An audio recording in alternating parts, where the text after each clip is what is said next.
Education. Humihingi ako ng tulong ninyo na mangampanya sa mga kabataan natin, mga anak ninyo, mga pamangkin ninyo, pinsan ninyo, mga apo ninyo na naiwan sa Pilipinas na bigyan. Para sa akin, mas mahalaga siguro ang pambili ng bigas kesa sa pag-ibig.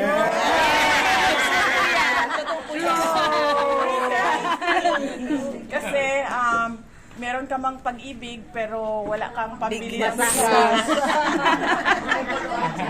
Para kang yes, ma'am, para kang kumain ng kare-kare na walang kanin. Yes. So, I wish all of you happy Valentine's Day.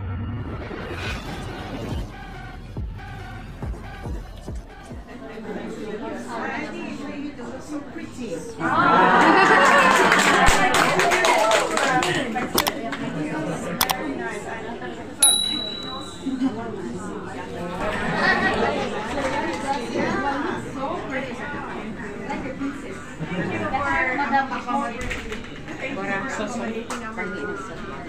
Isang plato.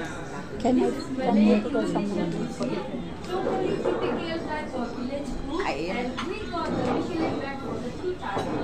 The food is really amazing, so that you can feel the Yes. Thank you.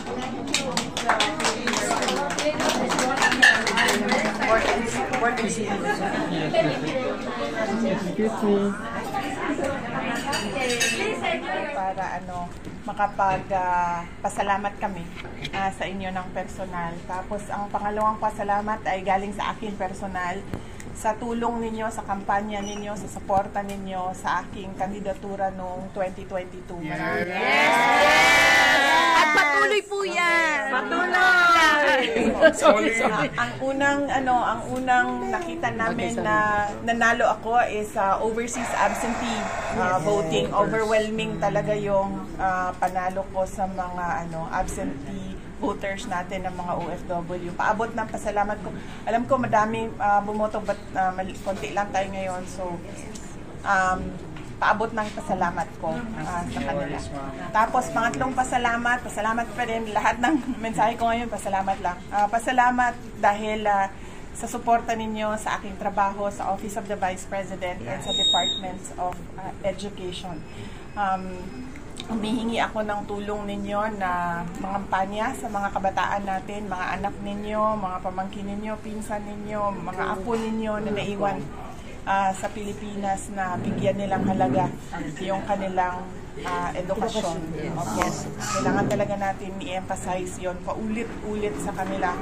Dahil yun lang din yung magpapabago ng buhay nila, yung edukasyon. At ang susunod na pagpasalamat mula po sa pamilya namin, dako kaayo may utang nga kabubuton kaninyong tanan sa oportunidad na ginahatag ninyo kanamo nga magtrabaho sa ato ang gobyerno. Malaki ang utang na loob namin sa inyong lahat sa oportunidad na ibinibigay ninyo sa amin na makapagtrabaho sa ating gobyerno. Kaya nagpapasalamat kami sa 6 na taon na suporta ninyo sa administrasyon ni Pangulong Rodrigo Duterte. Thank you. Thank you, ma'am. Salamat po kayo.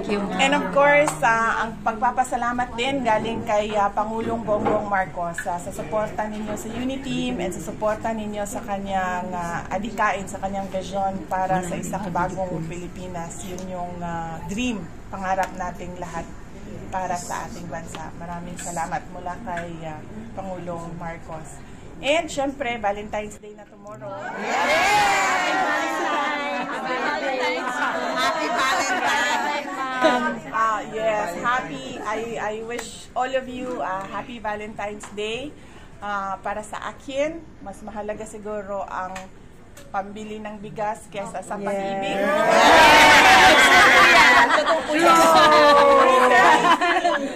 Kasi meron ka mang pag-ibig pero wala kang pambili ng bigas. Para kang yes, ma'am, para kang kumain ng kare-kare na walang kanin. Yes.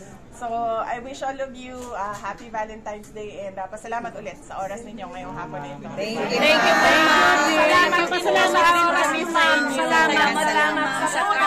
sa tunay na pagsisilbi sa amin mga Dahil ramdam salamat. namin. Kami rin ang dapat magpasalamat, ma'am. Hindi lang Kami dapat yung tunay na nagpapasalamat. suporta nyo.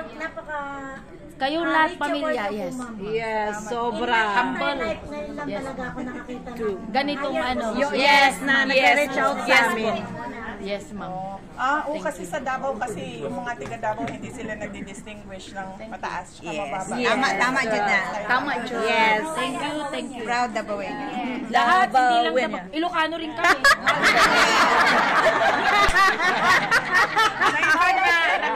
Salamat ka niyan, ma'am. Pareho lang po, ma'am. Lahat nagmamahal sa'yo. Kami may Ilocano. Yes.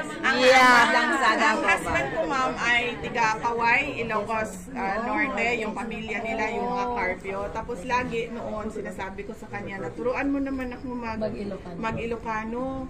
Tapos sabi niya na, hindi na, kasi hindi mo naman maalala eh. Danum, alatiit. Alatiit! Hindi ko nga maalala. Sabi niya, hindi na, kasi hindi mo rin naman maalala eh. Isa lang ituro ko sa'yo. Tapos na yan lahat. Sabi ko, ano yun? Sabi niya, ukinam, tapos na.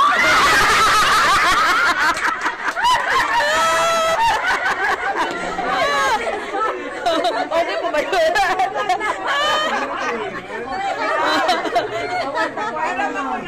Awanti kwarta. Awanti kwarta. Awanti kwarta. Para makapag-selfie lahat dito. Yeah. Yan ang